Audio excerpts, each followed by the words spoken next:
এক মানুষ আসক্ত আছিলাম বলেই আজ আমার জীবনের এই অবস্থা।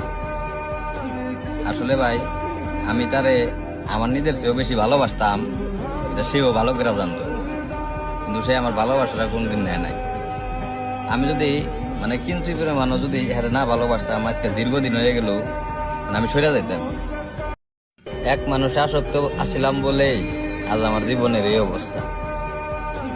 আসলে ভাই, আমি তারে আমার নিজের চেয়েও বেশি ভালোবাসতাম, এটা সেও ভালো করে জানতো, কিন্তু সে আমার ভালোবাসাটা কোনদিন নেয় নাই। আমি যদি কিঞ্চি পরিমাণও যদি হ্যাঁ না ভালোবাসতাম, আজকে দীর্ঘদিন হয়ে গেল আমি সরে যাইতাম। এক মানুষ আসক্ত আছিলাম বলেই আজ আমার জীবনের এই অবস্থা। আসলে ভাই, আমি তারে আমার নিজের চেয়েও বেশি ভালোবাসতাম, এটা সেও ভালো করে জানতো, কিন্তু সে আমার Likey